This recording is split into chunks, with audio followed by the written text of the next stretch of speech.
Muy bien, pues muy buenas noches, gracias por haberse quedado a este evento, que me da mucha emoción el transmitirles esta investigación que he realizado precisamente sobre un tema fundamental. Cuando hablamos de finanzas, especialmente cuando hablamos de finanzas personales, emprendimientos, startups, generar fondeos, créditos y demás, lo último en lo que nos ponemos a pensar y a hablar es sobre nuestras emociones, lo que nos motiva y cuál es nuestra intención precisamente detrás de ese dinero. Y la razón por la cual no pensamos en ello se debe a toda una herencia que hemos tenido a lo largo de la historia que nos ha condicionado a no pensar en nosotros mismos, en nuestras emociones, a ser autoconscientes y detectar de manera inmediata la ganancia material o el rendimiento monetario.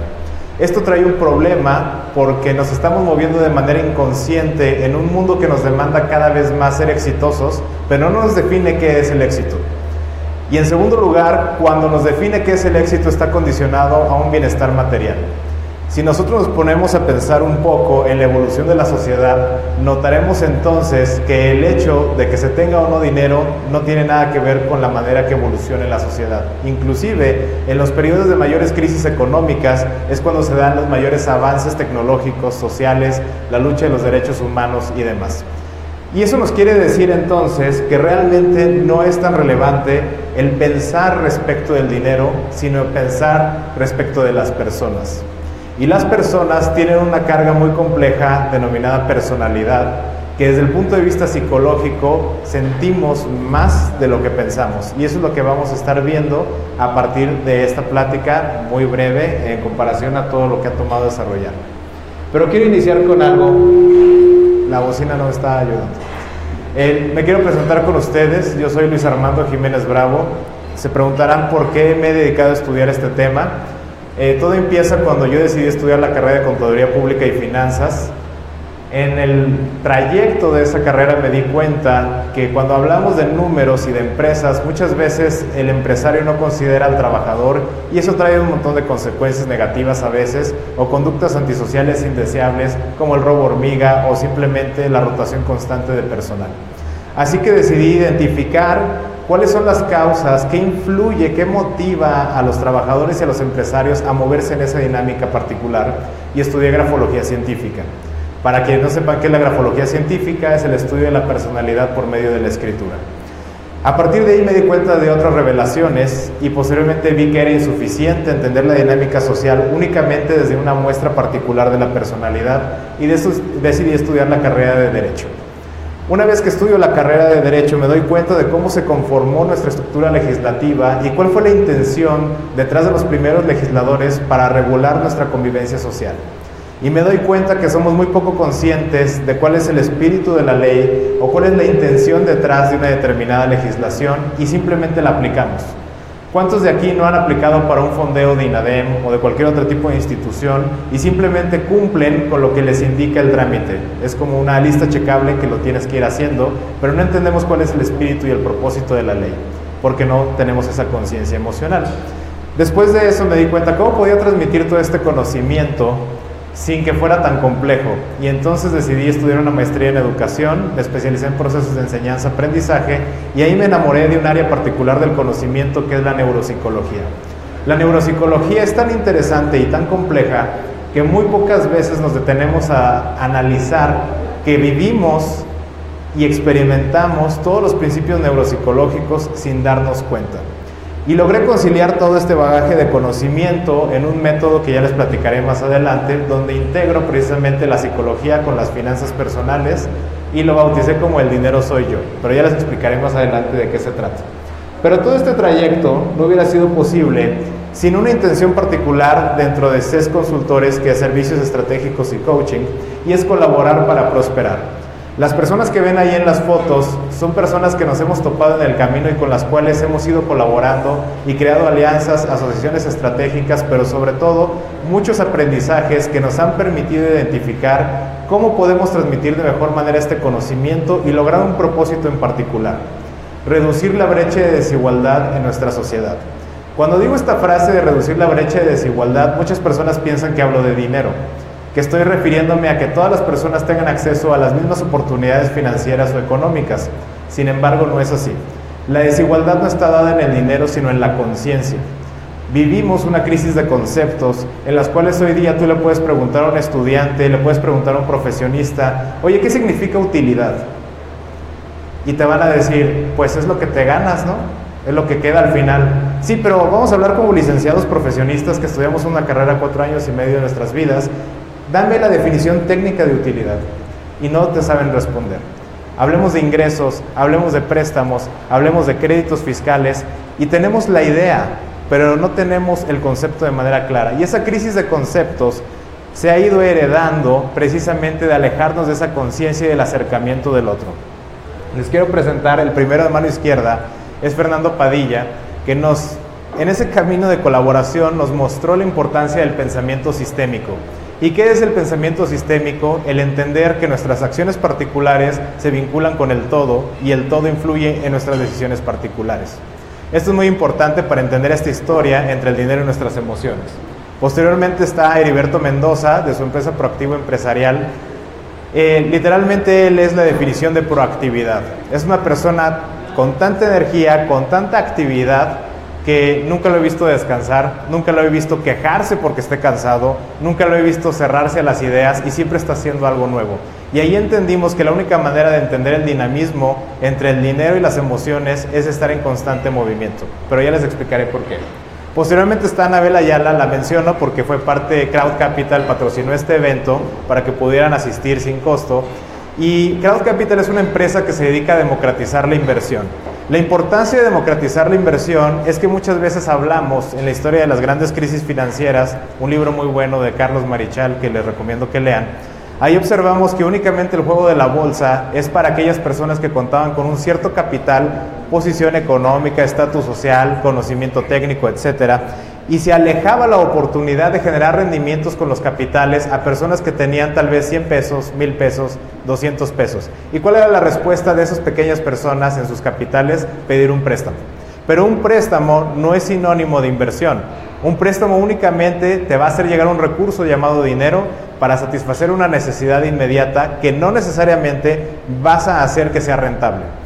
La labor que hace Crowd Capital es muy loable, te permite invertir literalmente desde 100 pesos. Claro, como toda inversión, tiene un tiempo para que te dé los rendimientos, pero es una muy buena opción para acercarse al estudio y el tema de las inversiones. Si posteriormente quieren invertir en una casa de bolsa, divisas, etcétera, iniciar por medio del crowdfunding, como lo manejan ellos, es una buena alternativa.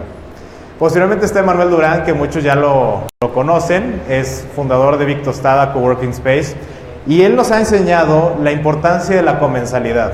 La comensalidad es un concepto que creó Leonardo Boff en un libro muy interesante que se llama Inteligencia Cordial. Perdón, el calor está tremendo. En la inteligencia cordial, él plantea que el desarrollo de la evolución y la civilización se dio compartiendo la comida. ¿Qué estamos haciendo ahorita? Estamos tomando algo y nos ponemos a platicar y formamos grupos y formamos comunidad. Y a partir de ahí surgen las ideas. Y de las ideas surgen las acciones que llevan al paso de la civilización. Entonces, con Big Tostada estamos viviendo precisamente el ejemplo más claro de la comensalidad laboral. No estamos comiendo juntos, pero sí estamos compartiendo conocimiento, estamos compartiendo una capacitación en un cierto sentido o simplemente oportunidades de trabajo. Y eso es muy importante en este tema de la historia jamás cantada. Y por último, Alan Sarish, que está aquí presente. Como publicista nos ha enseñado un tema muy interesante, que yo soy contracultural en ese tema, pero me ha enseñado que la forma es muy importante. En ocasiones la manera en cómo se presenta el contenido crea una gran resistencia en las personas y eso está totalmente vinculado con sus emociones. Si no se ve bonito, seguramente no será bueno. Y si no es bueno, no tengo por qué hacerle caso. Entonces hay que hacer un esfuerzo por presentar las cosas de una manera bonita y agradable para que las personas sean receptivas a ello. Y por eso es que Hollywood nos ha educado más que las escuelas.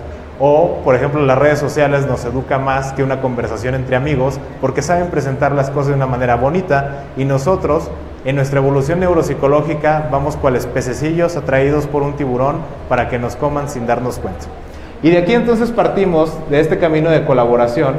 Hice un mapita resumiendo 15 años de todo este trajín que he tenido de estudios, de prácticas, donde les quiero demostrar una conclusión importante que es fundamental para sus negocios hoy día. Y en ese camino de colaboración encontré a este señor, Martin Luther King Jr. ¿Saben quién fue Martin Luther King Jr.? ¿Les suena siquiera el nombre? ¿Sí, Víctor? Muy bien, muchas gracias. Y resulta que hoy es un día especial porque casi coincide con el aniversario, los 41 años del último discurso que pudo dar Martin Luther King Jr. Y la razón por qué es importante ese último discurso es porque él hablaba de una triple revolución. No nos hemos dado cuenta que hoy día el mundo como lo vivimos y lo conocemos es totalmente diferente de lo que vivieron nuestros bisabuelos, tatarabuelos, y que si nos ponemos a estudiar la historia de Roma, de Grecia o simplemente de la revolución industrial, el mundo ya no es el mismo. Hoy más que nunca, como él lo comenta, el avance de la robótica, de la informática, nos está permeando un punto tal en el que preferimos estar viendo un teléfono que estar en contacto con otro ser humano. Eso es una integración hombre-máquina. Y eso es robótica, y eso es informática, y eso es tecnología. Y estamos viviendo esa revolución y no sabemos cómo nos desenvolvemos en ello. El segundo temor es un nivel de armamento nuclear en niveles que jamás se habían conocido en la historia de la humanidad. Vivimos con la amenaza constante de que posiblemente el día de mañana se levante un dictador que tenga acceso a este armamento, apriete un botón y entonces posiblemente la humanidad como la conocemos deje de existir. Y la última revolución, que seguramente todas las personas que ven en redes sociales y que comparten el tema de la defensa de los animales, se adopta un cachorrito y no hay que discriminar a las mujeres y a los hombres, etcétera, es esa lucha por los derechos humanos que hoy día y más que nunca tratamos de entender qué es esa defensa de los derechos humanos. Y no es otra cosa más que ir al encuentro del otro. Cuando digo ir al encuentro del otro, es la generación de la empatía, el interesarte por los demás. Si tú quieres tener un negocio exitoso, no puedes ser exitoso si nadie te compra. Y la única manera en que te van a comprar es si tú ofreces algo que resuelva una necesidad o un deseo o un capricho, como ya lo veremos, y crear esa empatía y esa conexión con las otras personas. Vivimos 3 revoluciones. Es un momento tan especial en la historia de la humanidad que estamos yéndonos por 3 caminos y ni siquiera sabemos que nos estamos yendo por ahí. Pero ¿cuál es el tema importante de esa triple revolución? Lo más importante es que se va a reemplazar una gran cantidad de mano de obra por máquinas y por robots. Es impresionante ver en las aulas a los estudiantes y ver que no son conscientes del momento de vida que están teniendo. Vean, por ejemplo, ustedes al lado, las personas que están aquí presentes son personas que son conscientes de que hay algo más que se tiene que hacer, hay algo más que se tiene que aprender, que no sé, pero sé que me tengo que seguir preparando porque hay una amenaza constante de que el día de mañana voy a ser suplantado por una máquina. Elon Musk, ¿sí conocen a Elon Musk, el creador de Tesla? Acaba de anunciar hace 2 días que va a crear la primera empresa dedicada a la integración cibernética orgánica. En otras palabras, va a crear el primer cyborg. ¿Por qué? Pues porque él quiere y porque él considera que en esta triple revolución es momento de llegar a esa integración del hombre y de la máquina. Esto nos debe de generar un gran estado de alerta. Se dice muy sencillo, pero estamos hablando de recortes de personal simplemente porque van a ser sustituidos por una máquina. Si ustedes creen que no les va a impactar, les quiero compartir un dato muy interesante. El mundo de la publicidad, que siempre hemos creído que es intocable, porque es creatividad, porque es conectar con el otro, etcétera, resulta que un amigo mío que trabaja en la Ciudad de México, la agencia de publicidad les acaba de comentar que el siguiente año van a recortar a un número importante de empleados para suplantarlos por 7 robots. En el mundo más intocable de la creatividad ya llegaron las máquinas. Y nuevamente esto nos debe generar una sensación de preocupación de decir, ok, entonces ¿qué estoy haciendo? ¿Cómo estoy aprovechando mis recursos y cómo estoy aprovechando mi tiempo? Y más aún si creemos que en este momento nuestra situación económica está resuelta, porque tenemos tal vez una idea de negocio, porque nos ha ido bien, tenemos que preocuparnos y plantearnos por decir, ¿cómo voy a lograr ser más eficiente si el día de mañana una máquina de bajo costo, creada por un multibillonario, tal vez sustituya todo mi negocio en su interés? Mi servicio, mi producto va a dejar de existir y entonces va a haber una máquina que va a satisfacer esa necesidad. De la mano de esto también surge el hedonismo, de decir, si el día de mañana tenemos la posibilidad de morirnos todos, entonces es momento de que yo disfrute mi vida, solo vivo una vez y entonces voy a hacer lo que yo quiera. Tenemos entonces esta triple revolución con 3 vertientes. 1, me tengo que preocupar por ser diferente para que un robot no me suplante. 2, pero si mañana me muero, entonces ¿qué habré hecho? Mejor ahorita me dedico a vivir. Y número 3, la más importante, pero lo tengo que hacer respetando los derechos humanos. Respétame, sé tolerante, yo puedo hacer todo lo que yo quiera. Combinen las 3 y tenemos una combinación perfecta para la confusión ideal de todas las decisiones y acciones que tomamos. Esto es muy importante y es muy grave, porque en la medida que perdemos conciencia de esta situación, perdemos conciencia de nuestras propias vidas. Y ya no sabemos si nos estamos dirigiendo por un camino o por el otro, y de la misma manera como nosotros no sabemos hacia dónde vamos, nuestro dinero tampoco sabe hacia dónde va. Y de aquí, de esta parte, en ese camino de colaboración me encontré con 3 personajes ilustres, maravillosos, y uno de ellos es Joseph Ledoux. Este neurofisiólogo francés detectó que nuestro cerebro está constituido en 3 partes: el cerebro reptiliano, el cerebro emocional y el cerebro racional. El sistema límbico, que es el que controla y genera todas nuestras emociones, tiene 10.000 años de existencia al menos, contra nuestra parte racional que tiene 1.000 años de existencia. Rápidamente les pregunto, en una decisión de vida o muerte, ¿qué creen que gane, la emoción o la razón? ¿Por qué? Porque nos lleva al menos 9.000 años de ventaja a la razón. Y dicen, es que ¿por qué reaccionaste así? ¿Qué no te diste cuenta? Y dices, pues sí, pero es que era el momento, traía la adrenalina, el susto, la impresión, lo que sea, y fue lo que se me ocurrió en ese momento. Porque estamos condicionados a nuestra evolución. Nos creemos muy racionales porque tenemos planes de negocios, porque hacemos proyecciones financieras, porque pedimos créditos, porque hablamos de dinero, creemos que tenemos nuestras prioridades claras, que somos conscientes de toda nuestra vida, y sin embargo, en una situación de estrés, siempre la emoción va a determinar cómo vamos a actuar. No somos tan racionales como creemos. Y para ello esta frase es muy importante, que fue su descubrimiento. La emoción impulsa la razón más de lo que la razón impulsa la emoción. ¿Creen que esto es cierto o no? ¿Sí? ¿Por qué será cierto? A ver, ¿cómo te llamas, perdón? Sí. Rafael, ¿por qué crees que sea cierto? Porque actuamos en base a las emociones y no pensamos lo que pueda suceder. Pero entonces, por ejemplo, como emprendedores y startups que nos decantamos en todo un modelo de Canvas y hacer estructuraciones de proyecciones financieras, análisis estadísticos y demás, ¿todo eso no importa? Sí, pero sí. Primero es la emoción de hacer algo. Okay. Y ya después ya lo priorizas en qué es lo que vas a realizar y cómo lo vas a tener. Entonces la emoción, aquello que yo categorizo como interesante, bueno, satisfactorio, placentero, ¿es lo que yo voy a perseguir antes que el dinero? Primeramente es una satisfacción. ¿Sí? Sí. El hecho de salir adelante y de tener una idea propia. Entonces el dinero no es lo que nos motiva, sino nuestra emoción, que traducimos en la forma de dinero. Es una consecuencia. ¿Sí? Juan Pablo, ¿tú estás de acuerdo con eso? Sobre la emoción y la razón. Bueno, somos totalmente emociones. Ok. Primero nos vamos por lo que entra por nuestros sentidos, que es la emoción, y a través de esa emoción lo razonamos e impulsamos el deseo del dinero, de éxito, de un Mini Cooper o de un superdepartamento. Y entonces, ¿por qué cuando nosotros diseñamos un negocio, nuestro plan de vida, siempre decimos, quiero tener todo el dinero para satisfacer mis necesidades, si todavía no somos conscientes de cuáles son nuestras necesidades y si ni siquiera somos conscientes de nuestras emociones que detonan esas necesidades? Generalmente cuando le preguntas a alguien que está haciendo un emprendimiento, dice, mi meta de ventas es esto, mi retorno de inversión es tal. Sí, pero ¿cuál es tu intención? ¿Cuál es la intención detrás de ese negocio? ¿Qué te está motivando a que traduzcas en la forma del dinero esa situación? Y esto crea un problema que Daniel Kahneman ganó un premio Nobel simplemente por elucubrar este concepto de la economía conductual, que yo lo bautizo como economía emocional, donde dice, únicamente hay 2 tipos de decisiones en esta vida.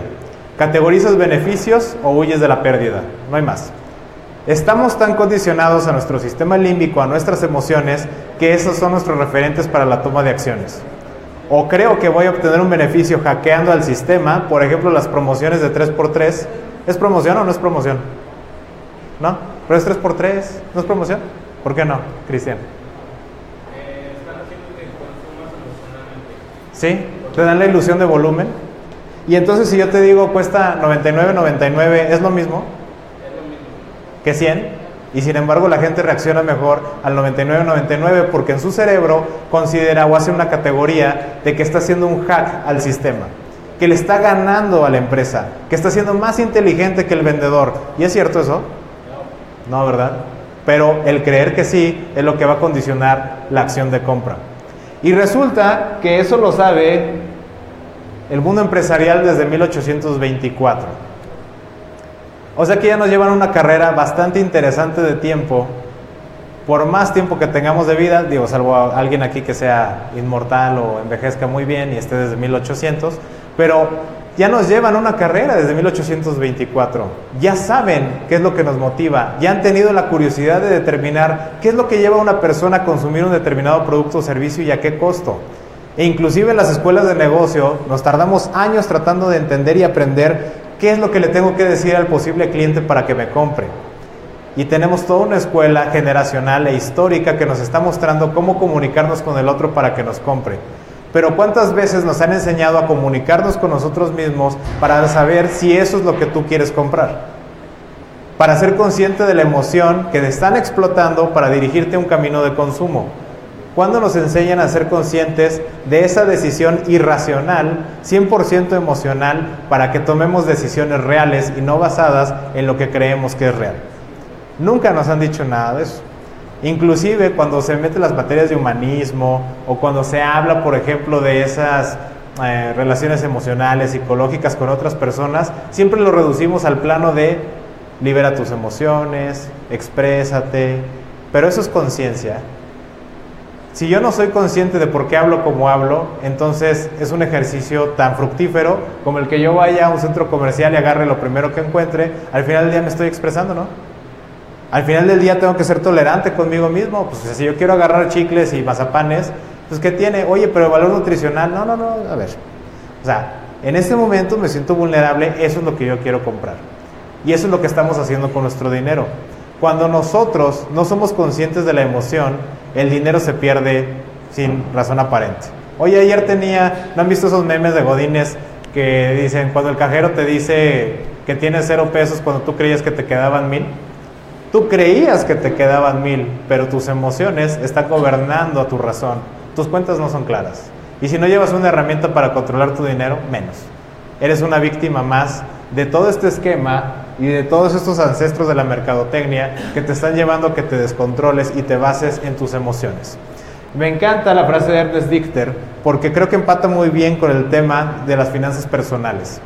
Imagínense la profundidad de pensamiento de este señor donde dice, si tú quieres conocer a una persona, probablemente sería buena idea que supieras en qué gastó el primer dinero que se ganó. Fíjense nada más la conexión tan interesante que un investigador motivacional le estaba dando a una empresa como Chrysler General Motors para decirle, ¿qué crees? Ya detecté en qué gastó ese primer dinero. Y la manera en que le tienes que vender es con un eslogan. ¿Y qué creen? Las ventas aumentaron. Y hay una anécdota muy interesante con las cadenas comerciales del por qué los dulces junto a las cajas registradoras. ¿Sí se han dado cuenta de eso? Que cuando llegan a cualquier tienda, justo antes de que te vayan a cobrar, están los dulces, los cacahuates, los M&M's, todas las marcas de dulces. Y la pregunta es ¿por qué?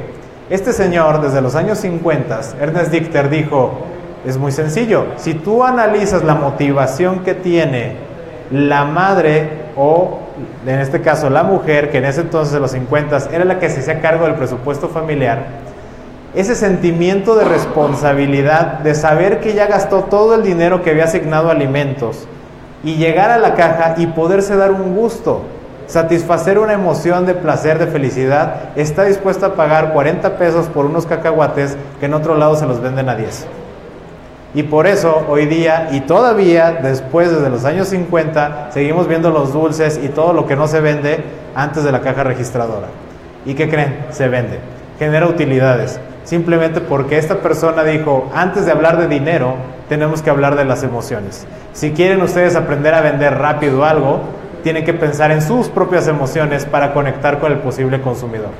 Entonces, pasando de este tema, es decir, ¿dónde nos encontramos? Nos encontramos en un mundo dentro de una triple revolución en los cuales las empresas saben detectar de manera perfecta la diferencia entre necesidad, deseo y capricho. Y yo les pregunto a ustedes, ¿saben la diferencia entre necesidad, deseo y capricho? ¿Sí o no? ¿Sí? A los que sí ya saben no les pregunto. ¿Cómo te llamas? ¿Cómo?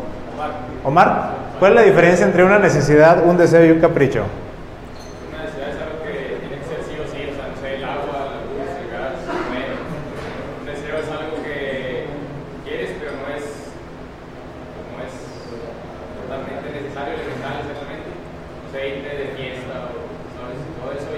¿Y el capricho? Yo creo que, es algo que tampoco es elemental, pero que alimenta como tu ego, el éxito, no sé, algo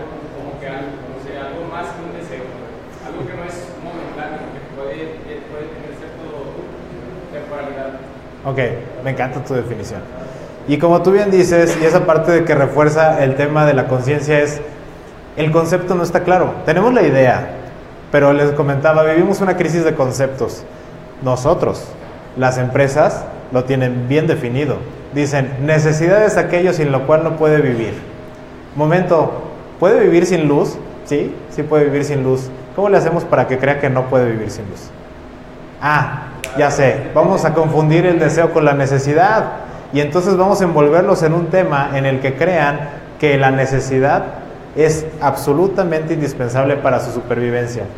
¿Puedes vivir sin gas? Sí, sí puedes. ¿Cómo te hago creer que no? Ese es el tema fundamental de la conciencia que nosotros tenemos que conocer de nosotros mismos. ¿Puedes vivir sin muchas cosas? Sí. ¿Y vas a sobrevivir sin más? Sí, también. Pero ahora viene el siguiente juego.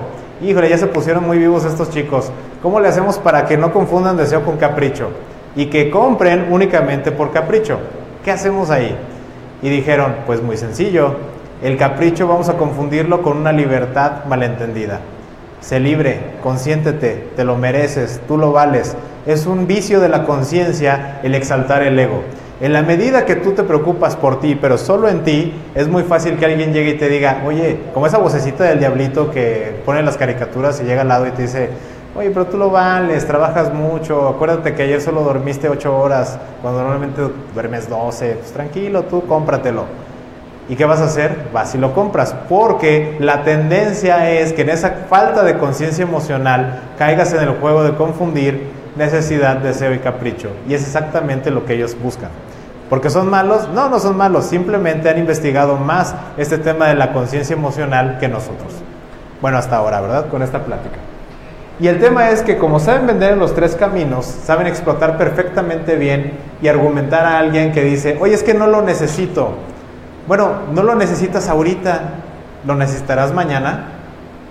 Imagínate esta situación, cuando utilizamos la palabra imagina, ya estamos detonando el esquema de la creatividad y estamos dándole una orden al sistema límbico. Chequen todos los comerciales que hay de viajes, de vacaciones y demás. Imagina estar sin problemas, sin estrés, tranquilo. Imagina, crea, sueña. Es una orden directa a nuestra mente subconsciente para que el sistema límbico se active y anule el sistema racional. Y en esa manera estás aquí. Literalmente es de, dame tu dinero, firma aquí y lo vas a hacer. ¿Por qué? Porque no estás pensando racionalmente. Ahora, ¿eso es malo? No, simplemente cuando tú no lo decides realmente. Pero esto es un problema de ahorita, de los millennials, de la generación Z, de la generación X. No, ya ha estado desde hace mucho tiempo. Y un ejemplo de eso, el más claro, es el Taj Mahal. El Taj Mahal, ¿alguien sabe qué es el Taj Mahal? Sí, casi todos, ¿verdad? Se considera una de las grandes maravillas de la humanidad y del mundo y de la historia y de todo lo que será por venir. Así sea un cataclismo nuclear, seguirá existiendo el Taj Mahal. ¿Y por qué es importante hacer esta referencia? El Shah Jahan, cuando ordena la construcción del Taj Mahal, estaba en un dolor tan profundo por la muerte de su esposa favorita, Mahmud Mahal, que decide construirle la tumba más fabulosa y perdurable de la historia de todos los tiempos. Al final del día, el Taj Mahal es una tumba, es un mausoleo. ¿Le aporta valor a la sociedad en la India? No. Muchos me dicen, bueno, el turismo, sí, pero en ese entonces no había turismo, entonces no cuenta. Y me dicen, bueno, realmente no le aporta valor, pero tiene estética, arquitectura. Pues sí, pero de eso no come la gente, entonces vamos a decir que no. ¿Le aporta una diferenciación a la gente que vive en la India? Pues no. Porque ahí lo tienen y está padre que lo vean y demás, pero no necesariamente van a aprender algo de eso. Y una emoción, la emoción del duelo llevó a gastar más de $800 millones hoy día para construir una tumba que llevó a la ruina al Shah Jahan. De ser uno de los hombres con los imperios más ricos de la tierra, en una sola tumba gastó todo el dinero que le daba de comer a él y a toda su corte imperial y a todos sus soldados y a todos los demás. Resultado, terminó siendo conquistado. ¿Fue una decisión racional? No. Y eso lo vivimos hoy día. ¿Cuántas veces hemos dejado de hacer algo porque sentimos esa emoción, esa adrenalina? Quien está haciendo la tarea, trabajando y les habla a ese amigo, amiga que no ven desde hace mucho tiempo. ¡Hey, oye, qué estás haciendo! No, pues nada, estoy trabajando. ¡Ah, deja eso, vente para acá que solo estoy aquí 3 horas! ¿Qué haces?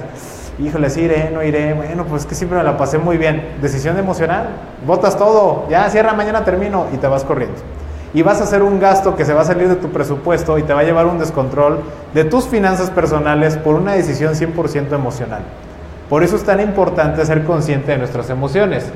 Posteriormente, hablando de algo más valioso que el dinero, la vida humana, Pirro de Épiro, ¿han escuchado el término guerras pírricas? ¿No? ¿Nunca lo viste en la secundaria, Jaciel? En la escuela pública se enseña eso, Jaciel. Entonces, si no se acuerda qué es la guerra pírrica, cuando Pirro de Épiro decide, fíjense, escuchar a su vocecita interior que le dice, hey, tú puedes ser tan grande como Alejandro Magno, tú puedes ser el mayor conquistador de la humanidad, aviéntate, sí se puede, traes con qué, no tengas miedo, total, ¿qué son los romanos y unos decadentes, lujuriosos, pervertidos? Tú aviéntate, somos grandes, somos griegos. Y ahí va el muchacho. Le hizo caso a su emoción y se llevó a 25,000 soldados y resulta que en esas guerras, en esas victorias, le matan a más de la mitad. Y entonces hizo famoso una frase, una victoria más de estas y no tendré a nadie con quien regresar a casa. Y desde entonces el término victoria pírrica se utiliza para decir que lograste un objetivo que te costó más del beneficio que estás obteniendo. Ejemplo, un emprendimiento que te está tomando 10 años, todo el mundo te está diciendo que no le entres, que no es negocio, estás de necio y al final del día, ¿ves? Sí vendí uno, qué padre, muy bien, pero ya desperdiciaste 10 años, que es más importante que el dinero. El tiempo no es nuestro, es lo único que no nos pertenece y es lo único en lo que estamos condicionados al 100%.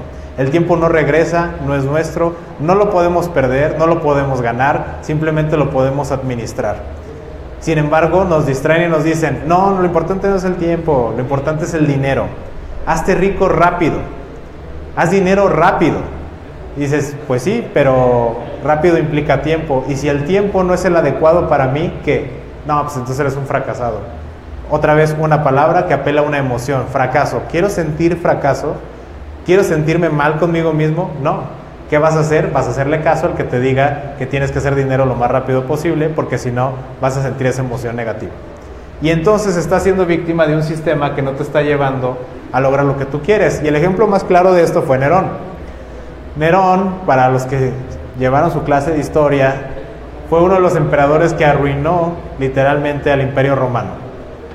Sucesor de Calígula, otro personaje, una fichita impresionante. Nerón fue el que hizo célebre el hacer arder su ciudad con tal de sentirse él satisfecho, celestial, tocando su arpa, porque creía que de esa manera los dioses iban a estar contentos, y es toda una historia. Pues resulta que él puso un impuesto a la orina. ¿Se imagina tener que pagar un impuesto? Imagínense que el SAT llega y les dice, ahora cada vez que vayas al baño le tienes que poner una monedita, porque si no, pues no puedes ir. ¿Se imaginan lo ridículo que es eso? Y sin embargo lo hizo. Y de toda la orina que se recolectaba, lo utilizaba para hacer la tenería, procesar las pieles y de esta manera venderlas y de la venta financiar y costear sus fiestas. O sea, no agregaba valor a la sociedad, simplemente era para que él se siguiera divirtiendo. Una situación totalmente emocional, creó un impuesto absurdo y ridículo que condicionó a todas las personas a pagarlo, si no, no podían ir al baño. Así de importante es el ser consciente de la emoción antes que el dinero. Y no es un concepto fácil de entender. Y si fuera fácil, pues ¿para qué estaría yo aquí, verdad? No le hubiera dedicado tantos años estudiando esto, simplemente porque estaría ya a flor de tierra. La intención es que sea más fácil de entender. Y uno de los puntos más importantes para entenderlo es simplemente nuestro Código Penal.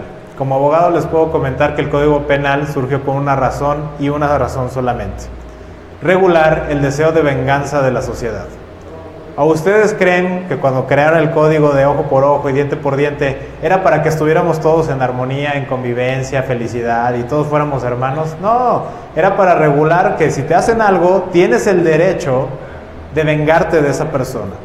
Entonces, regular el deseo de venganza era un poder que no se le podía permitir al ciudadano, porque si no, entonces todos nos mataríamos entre nosotros.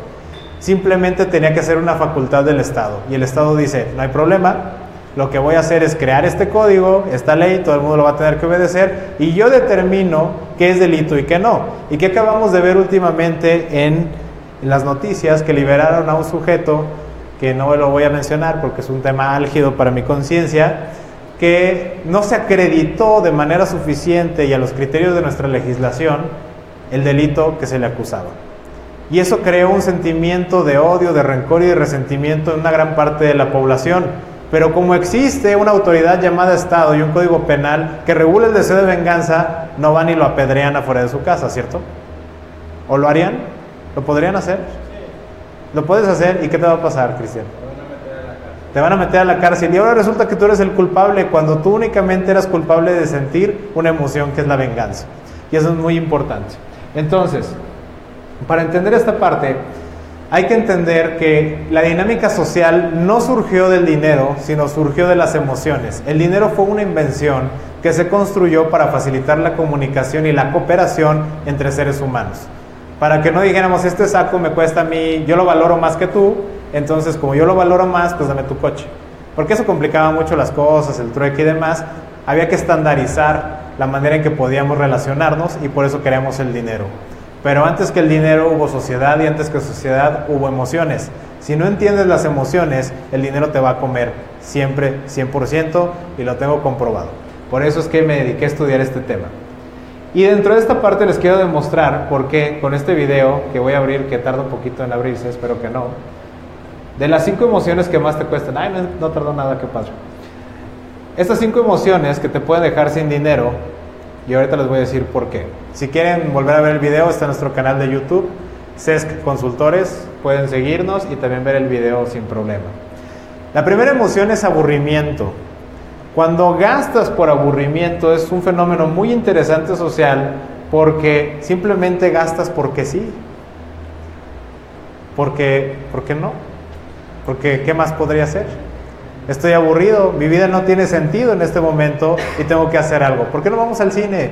¿Por qué no vamos al teatro? ¿Por qué no vamos a comprar una pizza o vamos a cenar o salimos de fiesta? ¿Lo haces porque realmente lo quieres hacer? No, lo estás haciendo porque estás aburrido y quieres encontrar una alternativa para ese aburrimiento por medio del dinero. Y esa es una emoción, de hecho de las principales, que te puede dejar sin nada. La número 2, que ahí va, es el rencor. Que como ya les comentaba, es el gastar por el ego, por demostrar la superioridad y el decir que tú puedes más que el otro. Esa expresión de lo que me cueste, con tal de que arruine a fulano, o con tal, vas a ver quién soy y no me importa, o ese cliente va a ver que yo puedo darle muchísimo más, no importa cuánto me cueste, quiero quedar bien, etc.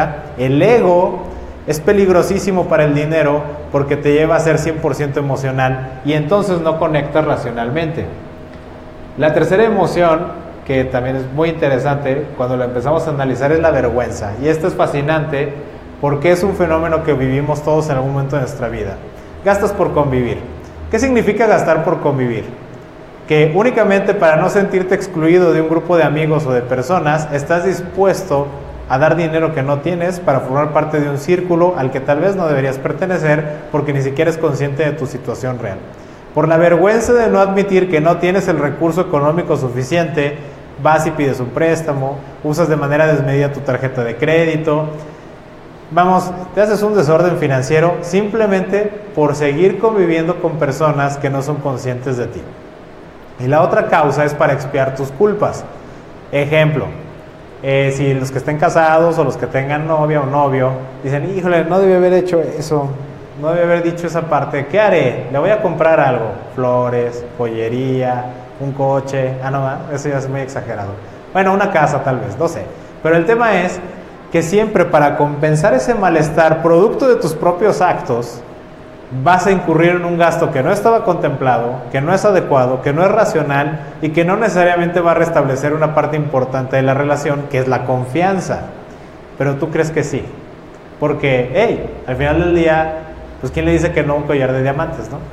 Pero eso no va a resarcir la relación y tarde que temprano, si no son conscientes de sus emociones, va a haber una consecuencia negativa.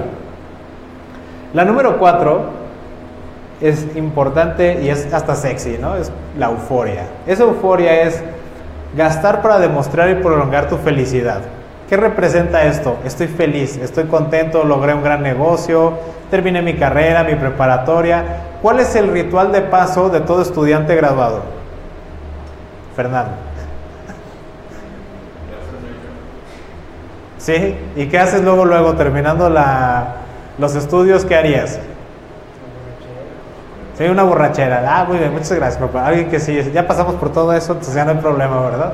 Efectivamente, ¿qué es lo que haces por euforia? Dices, no me importa, voy a incurrir en un gasto descontrolado, autodestructivo, pero que en ese momento para nada que lo visualices de esa manera.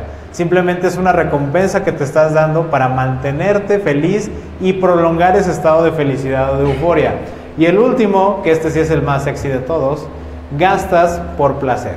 Y ya me adelanté a mi presentación. ¿Por qué gastamos por placer? No gastamos por el acto mismo que nos lleve al placer, gastamos por huir del estrés o de la ansiedad. Si recuerdan las palabras de Daniel Kahneman, solo hay dos formas en que tomas una decisión: porque crees que obtienes un beneficio o por una aversión a la pérdida. Y en este caso es porque estás huyendo de un estímulo negativo que es el estrés y la ansiedad. Famosa es la frase de regálate un desestrés, échate un relax, tranquilo, vete de vacaciones, tómate esto, cómete esto, vámonos aquí, allá, te lo mereces. Todas son señales que te están diciendo el estrés es malo, la ansiedad es mala, huye de eso, pero huye de eso gastando aquí. ¿Y qué es lo que hacemos? Gastamos ahí. Y de hecho se nos antoja, lo buscamos, lo deseamos, nos ponemos de malas y nos privan de esa situación. Y de hecho hasta nos alteramos. ¿Cómo me vas a negar la convivencia con mis amigos? Si son mis amigos, me lo merezco, trabajo mucho, es mi desestrés. Sí, está bien. Pero ¿realmente estás tomando la decisión por ti mismo o simplemente es porque no sabes canalizar esta emoción? Simplemente es porque estás siendo víctima de algo que no conoces, pero lo sientes en carne viva. Y esa es la importancia de tener conciencia de estas emociones. El tema fundamental es que si tú quieres cuidar tu dinero, tienes que cuidar las emociones. Y esto se dice extremadamente sencillo y muchas veces no hace sentido porque hoy día nos han vendido el tema de voy a ser emprendedor, voy a encontrar un buen trabajo y todo se va a resolver si yo supero mi nivel de ingreso esperado. Si mi nivel de ingreso esperado son 100,000 pesos al mes y yo genero 120, hey, ¿para qué hablamos de emociones? No pasa nada, tranquilos, todo va a estar bien. Sí. ¿Y qué va a pasar cuando por tus emociones esos 120,000 ya no sean suficientes? ¿Qué va a pasar cuando en el camino de conseguir esos 120,000 te den ganas de llorar, de aventar la toalla, de renunciar, te molestes, fractures esas relaciones? ¿Qué va a pasar ahí?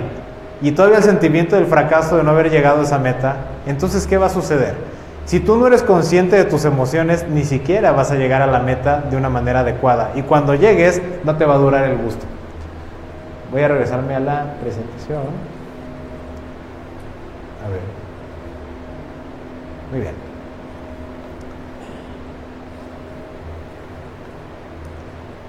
Entonces, ¿qué debemos hacer? Ya para dar cierre a esta parte.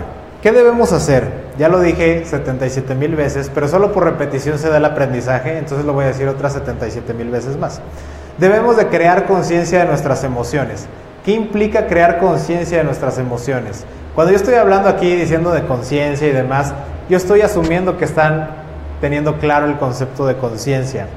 Pero por favor denme la tranquilidad de que nos podamos ir a descansar tranquilos esta noche y veamos. Fernando, ¿tú qué quieres hablar? ¿Qué es conciencia?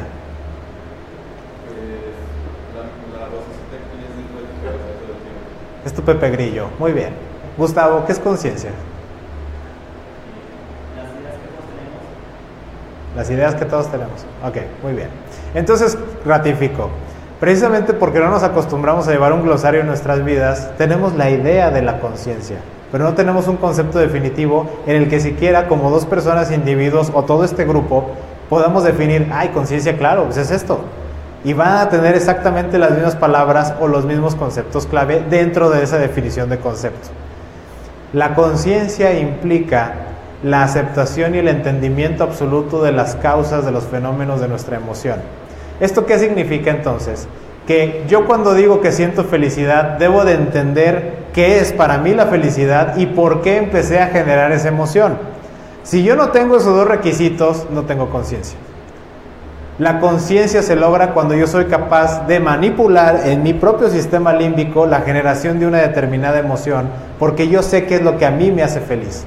Yo sé qué es lo que a mí me hace sentir triste, desesperado, ansioso, enojado, y yo puedo inducir en mí mismo esa emoción y detectar cuando alguien pretende inducirme la emoción. Eso es conciencia. ¿Y cómo podemos lograr esa conciencia? Por medio de la exposición. La exposición siempre te llevará a la conciencia. ¿Y cómo logramos esa exposición? Hay que dedicar un tiempo de nuestra vida, de nuestro día, a anotar en este momento cómo me siento, qué emoción estoy sintiendo y por qué. Si no logramos tener esas dos respuestas, entonces nunca llegaremos a la conciencia emocional y eso trae un grave problema, porque nunca sabremos lo que realmente significa administrar sus recursos. Vamos persiguiendo la chuleta, como decía,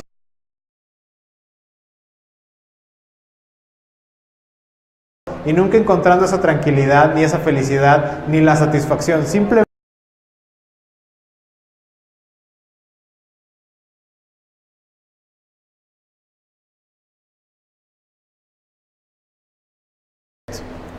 el dinero está en nosotros. Mucha gente que me dice, es que yo no tengo dinero ahorita. Si estás vestido, traes dinero puesto. Vende tu ropa, ya hiciste dinero. No, pero entonces me voy a quedar sin ropa. Bueno, entonces, ¿qué valoras más, el dinero o la ropa? La ropa, pues estoy seguro que hay alguien que lo valora igual que tú. ¿Por qué no te dedicas a vender ropa? O diseñas ropa, y entonces tal vez generarás un ingreso que tú estás buscando.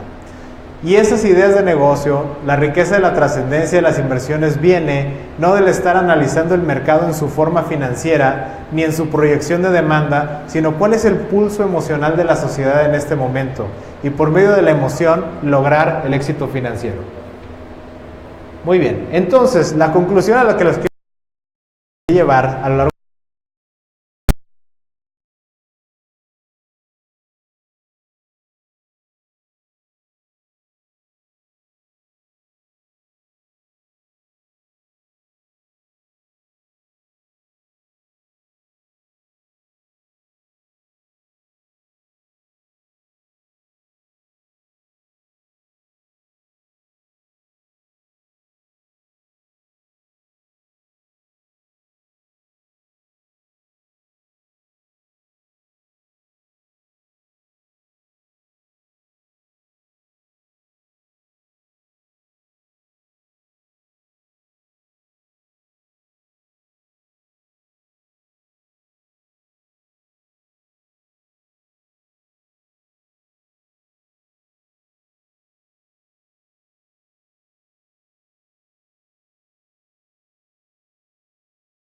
abrimos al encuentro del otro, de otras personas y entender cuáles son sus emociones, entonces lograremos que este avance de la tecnología, del armamento y de los derechos humanos nos lleve a un mundo mejor.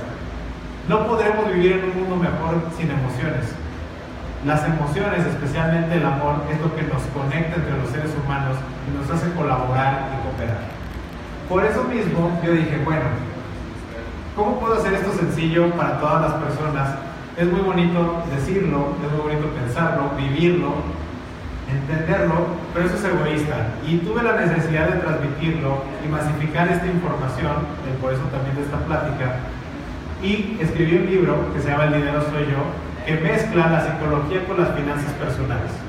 La intención de esto es darles una guía, un método que les muestre el cómo crear una sinergia perfecta entre su parte emocional y entre su parte financiera, que dejen de verlos aislados para que al momento de fusionarlos logren obtener el máximo beneficio de los recursos que tienen ahorita y los lleven a tener la libertad financiera y la tranquilidad que están buscando.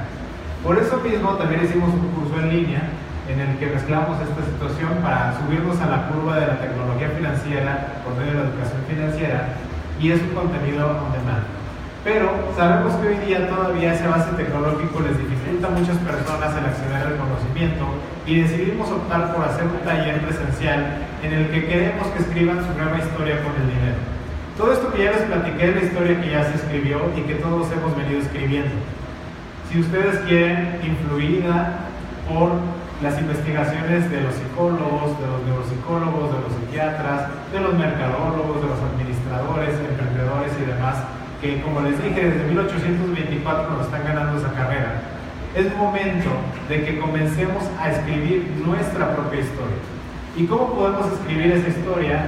La intención del taller es darles las herramientas que les permitan lograr tres cosas. Número uno, que identifiquen su nivel de concepción del dinero. ¿Qué significa esto? Que ustedes entiendan y conceptualicen cómo ven al dinero en sus vidas. como algo que les da satisfacciones, como algo aversivo o como algo que no es interesante. De la misma forma es detectar cuál es su perfil de riesgo. Son personas que son fáciles de provocar, emocionales al punto de que con cualquier palabra les puedo decir, oye, me caes muy gordo, y en ese momento te voy a tener sugestionado para que hagas lo que yo quiero que hagas sin que te des cuenta. O eres una persona muy reticente al riesgo y prefieres mantenerte equilibrado, callado, ecuánime, etc. Identificar esta parte es fundamental para volverse un inversionista exitoso, para pedir un préstamo de manera adecuada, para iniciar un negocio con éxito. Si no tienes conciencia de estas dos situaciones, tarde o temprano no va a funcionar ese negocio. Y la última es crear un presupuesto que sí funcione.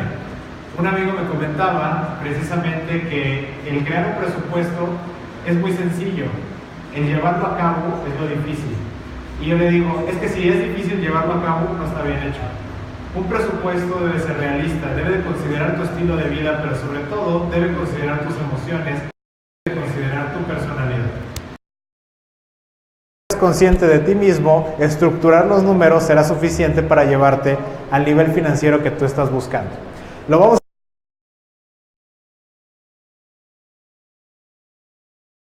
que se inscriban al taller. Estamos teniendo una promoción especial con un precio de preventa, que si quieren mi socia, la licenciada Imelda Schaeffer, está ahí al fondo, pueden preguntarle costos y demás. El día 15 de abril es en el horario de 9 a 2 de la tarde y el 22 de abril de 3 de la tarde a la noche. Son 5 horas intensas lo que va a tener este taller, pero es un taller que va a transformar su vida.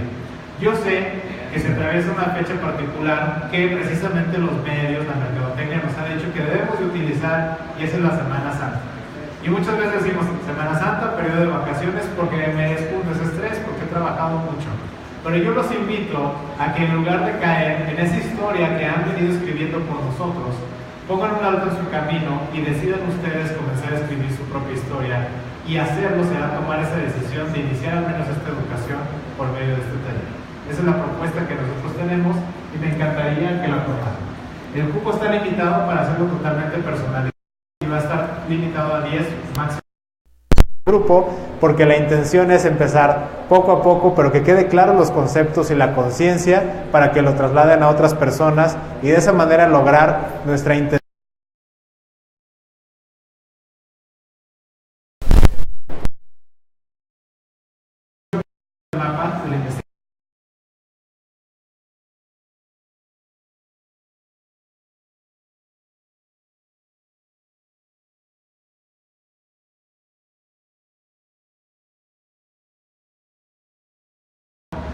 La versión de administración, @sesc.com.mx, y en ese momento todas las personas que nos vieron en Facebook Live estamos dando por terminada la transmisión. Cualquier duda, comentario o pregunta que tengan, déjenos el comentario y con mucho gusto estaré respondiendo personalmente a todas las preguntas que tengan. Muchas gracias.